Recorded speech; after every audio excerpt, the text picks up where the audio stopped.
Soal nomor 1.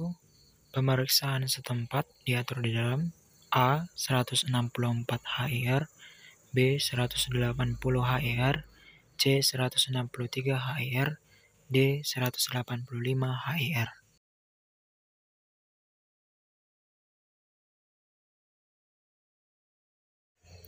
Soal nomor 2. Setiap orang berhak memperoleh bantuan hukum diatur dalam pasal 37 A. Undang-Undang Nomor 4 Tahun 2004 tentang Kekuasaan Kehakiman, B. Undang-Undang Nomor 5 Tahun 2004 Perubahan Undang-Undang Nomor 14 Tahun 1985 tentang Mahkamah Agung, C. Undang-Undang Nomor 8 Tahun 2004 Perubahan Undang-Undang Nomor 2 Tahun 1986 tentang Peradilan Umum, dan D. Undang-Undang Nomor 18 Tahun 2003 tentang Advokat.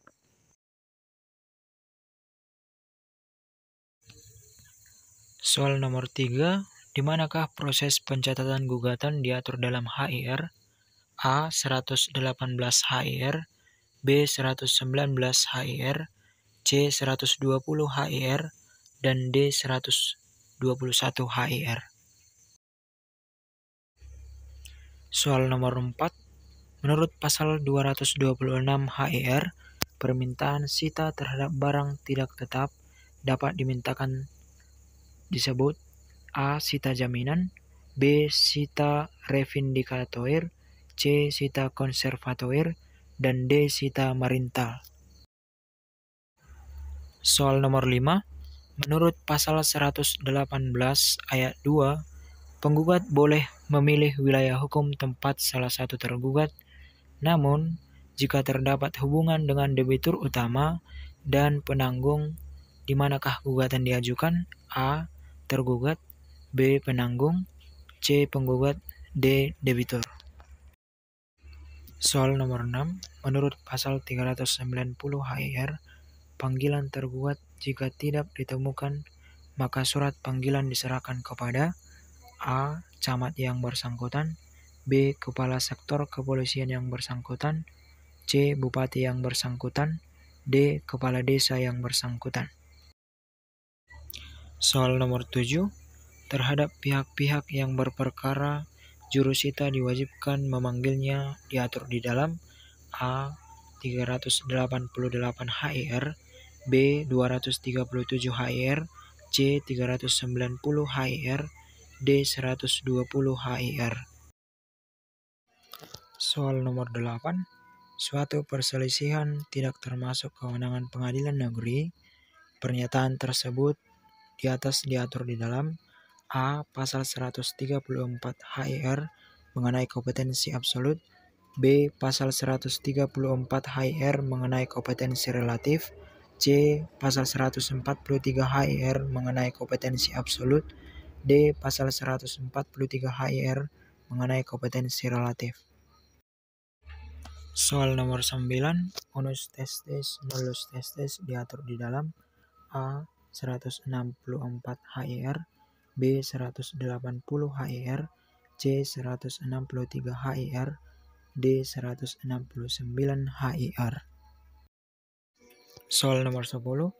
Menurut pasal 129 HIR, terhadap putusan tanpa kehadiran tergugat dapat mengajukan A. Verstek, B. Verjet, C. Der den Verstek, D. Banding.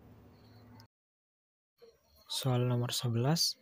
Terhadap barang yang telah diletakkan sita jaminan, A. Dititipkan kepada kepala desa, B. Dititipkan di pengadilan, C. Diserahkan kepada penggugat, D. Tetap dikuasai. Soal nomor 12. Pelaksanaan putusan diatur di dalam A. 197 HIR, yaitu membayar sejumlah uang, B. 225 HIR, yaitu melaksanakan suatu perbuatan, C. 1033 RV, yaitu mengosongkan barang tidak bergerak, D. Semua benar.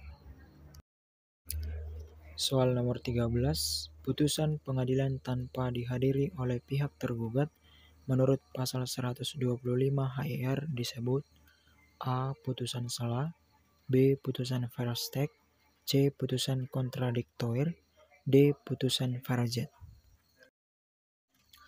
Soal nomor 14, di manakah pengaturan akta autentik? A. 164 HIR, B. 165 HIR, C. 163 HIR, D. 185 HIR. Soal nomor 15, yang mengatur cara beracara secara prodeo adalah A. 120 HIR, B. 121 HIR, C. 237 HIR, D. 390 HIR. Soal nomor 16, alat bukti dalam hukum acara perdata diatur dalam pasal 164 HIR terdiri atas A. Surat, B. Surat persangkaan, pengakuan, sumpah, C. Surat saksi persangkaan, pengakuan, D. Surat saksi persangkaan, pengakuan, sumpah, pemeriksaan setempat, keterangan ahli. Soal nomor 17, pelaksanaan putusan terlebih dahulu atau with waiver beach for rad dinyatakan dalam A. 181 HIR, B. 180 HIR, C. 187 HIR, D. 185 HIR. Soal nomor 18, pemeriksaan setempat diatur di dalam A. 164 HIR, B. 180 HIR, C. 163 HIR, D. 153 HIR. Soal nomor 19, putusan selah harus diucapkan sebagaimana dengan putusan akhir di muka sidang namun tidak dibuat tersendiri tetapi dicatat dalam berita acara diatur di dalam A. 185 HIR, B. 184 HIR, C. 187 HIR, D. 136 HIR. Soal nomor 20, alat bukti surat saksi persangkaan, pengakuan sumpah diatur di dalam A. 164 HIR, B. 180 HIR, C. 163 HIR, D. 185 HIR.